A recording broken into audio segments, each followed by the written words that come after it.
Hello and welcome to Channels Book Club. My name is Olakunle Kasumo and I'm delighted to be your host again on this show. Today we are going back in time, history. We are looking at a very important book that addresses a very important subject. But to set the stage, let me show you a few pictures of some things, some artifacts that I saw in a museum of African history in Washington, D.C. not too long ago. I was blown away. Now take a look at these pictures. Now, these artifacts were developed in the 16th, 15th century.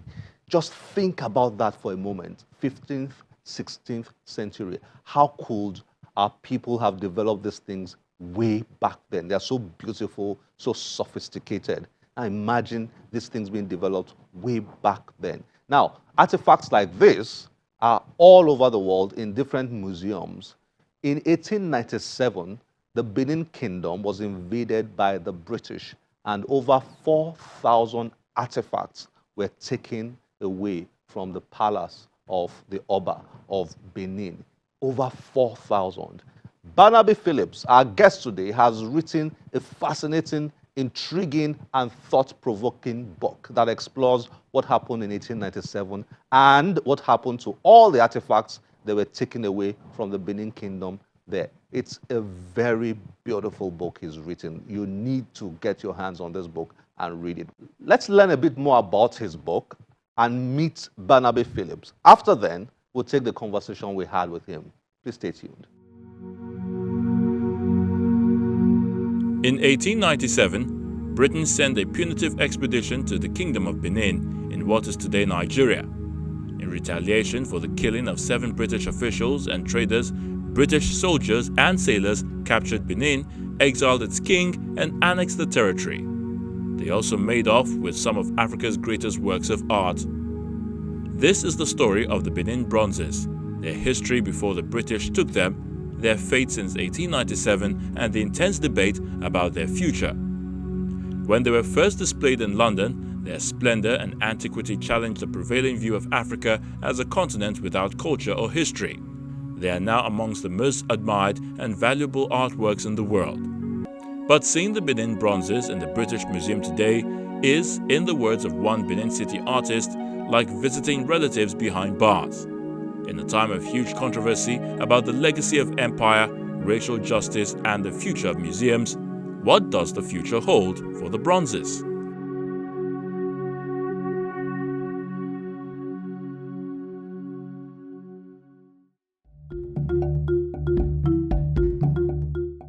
Barnaby Phillips is a British journalist and author with over 25 years' experience as a correspondent with BBC and Al Jazeera. Barnaby studied at Oxford and London universities. Barnaby has reported Africa's end of military rule and the restoration of democracy and various stories around the world. He is the author of Another Man's War and Loot, Britain and the Benin Bronzes, that tells the dramatic and tragic tale of the dispersal of Benin bronzes amongst the world's great museums, private collections, and today's debate over their future.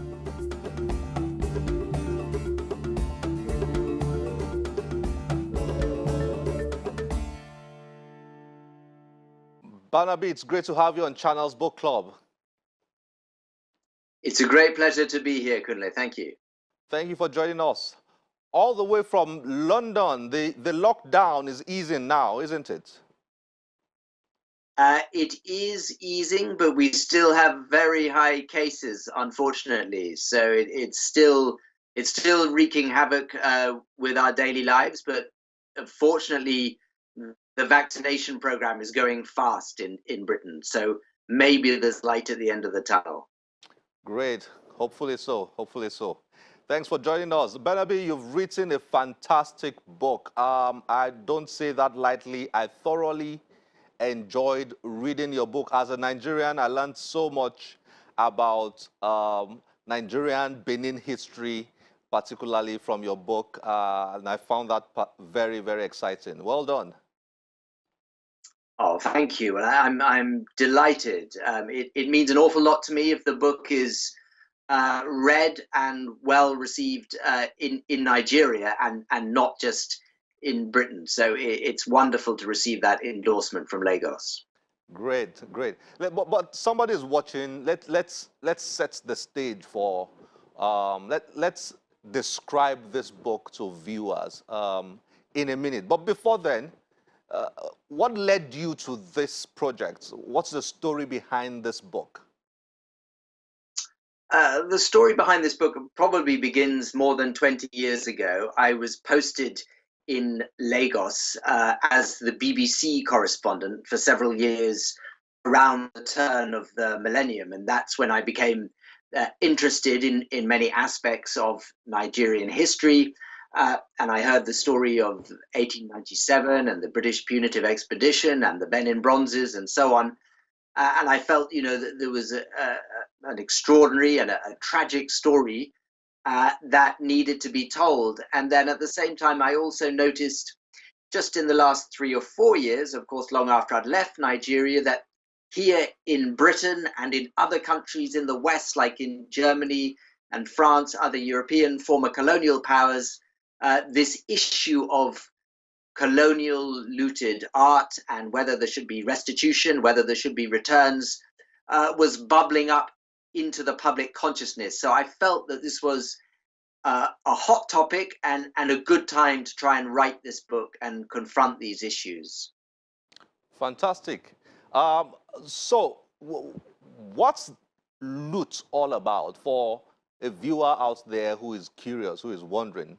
When he or she opens this book, what will he find in there? Well, loot is the story of the Benin bronzes.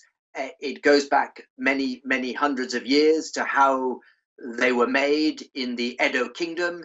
It traces the 400 years or so of peaceful interaction between the Benin Kingdom and successive waves of European explorers and traders, be they Portuguese, French, Dutch, and British. It then paints the scene of the rising tensions between the British and the Benin Kingdom in the late 19th century. It talks about the detailed history of what happened in 1897, how the British invaded the Benin Kingdom, how they exiled the Oba, and how they stole, if you like, the Benin bronzes and took them back to Britain. And then it traces their history here in Europe, their impact on the art world, how they affected European attitudes towards Africa, their sophistication, their beauty took many people by surprise. It traces them through the great museums of the West, but I hope that I never lose sight of the Nigerian story. And it shows how within the Benin Kingdom, the loss of the Benin bronzes was felt very keenly for many decades. And the final chapters bring us right up to date with this issue of whether the Benin bronzes should be returned being a very, very hot topic. And I show all sides of that controversy. Great. I mean, obviously, you did a lot of research, a lot of work went into this book.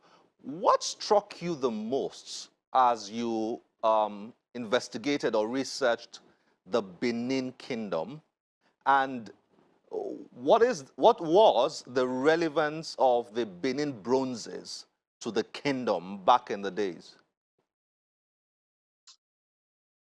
Well, I suppose one of the things that strikes anyone who goes into the history of the Benin Kingdom from a European perspective, culminating in the invasion of 1897, is the contrast between 1897 and what has gone before.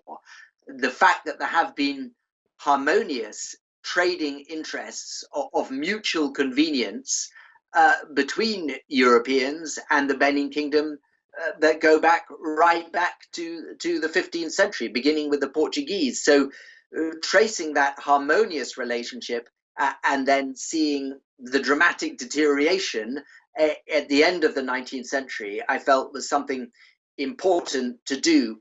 As regards the taking of the Benin bronzes, I suppose my own research in Benin City told me something which shouldn't have come as a surprise. And of course, it's something which is, of course, general knowledge to the Edo people, which was just the catastrophe of 1897, the looting of the bronzes, those thousands of sophisticated and beautiful pieces of what we came to see as art here in Europe. Of course, back in Benin, they weren't made as art purely in the aesthetic sense.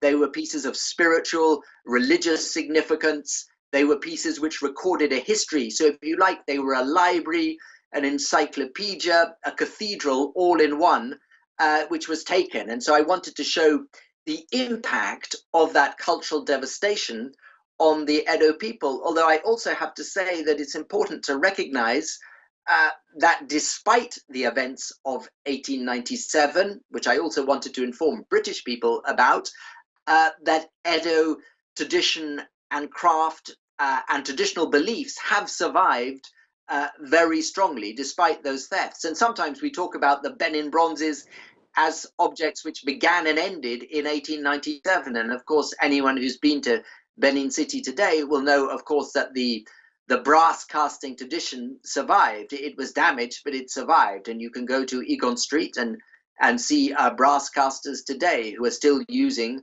the loss wax method, which is a tradition that dates back many hundreds of years. What's it like for a European like yourself writing a book like this? Because reading it, I could, at times, I'm not sure if that was intentional or if you would even admit to that, but I could sense a bit of, is anger the right word? I could sense you were a bit upset, you know, with, or is that a wrong deduction from me? But I could sense at times the author of this book is a bit upset with the whole idea of the looting of those important artifacts and the negotiations to get them back and the offers to lend them back to the original owners of the artifacts. Are those correct deductions, and what is it like for somebody like you writing a book like this? Well, there's no doubt that the looting of the Benin objects in 1897 was a very egregious act, a very shocking act, a very ugly episode in the history of British colonialism, British imperialism. And I wanted to bring that to the attention of a British audience. And I think it's important to understand the events of 1897 if one is to understand the current dispute about what should happen to the Benin bronzes. But at the same time, I also felt that I was approaching this topic not as an activist, not as a campaigner for the return of the Benin bronzes, not because that is not what I want, but I felt that the contribution I could make is that I should approach it as a journalist with, if you like, honest and friendly skepticism of all sides, whether I'm talking to an official at the British Museum, whether I'm talking to Godwin Obaseki, the governor of Edo State, whether I'm talking to someone in the Oba's palace or an Edo historian. I felt the most honest thing to do was to approach all arguments, lay them out in the book, and allow the reader to decide. I didn't want this to be a polemical book. I don't want to bang the reader over the head and say, you must believe this, blah, blah, blah. I'd like the reader to come to their own conclusions. And I also felt that it was important not to romanticize either the Benin Kingdom or Nigeria itself, with all of Nigeria's problems, of which I'm aware. And so there are many awkward truths for Britain in this story, but I think there are also some awkward aspects of this story for Nigeria, which I felt should come out. Nigerian federal museums have a fabulous collection of Benin bronzes, not as big as the collections, say, in Britain or Germany, but a wonderful collection nonetheless. They've done a poor job at exhibiting them, and in some notorious cases, they failed to prevent their theft back onto the Western art market or even into Western museums. So I wanted all of the nuance and the complications to come out. And they did come out. Well done, Barnaby. Unfortunately, we are out of time. It's been great having you on Channels Book Club and discussing your book, Loot. Thank you for joining us. It's been a great pleasure, Kunle. Thank you for your interest.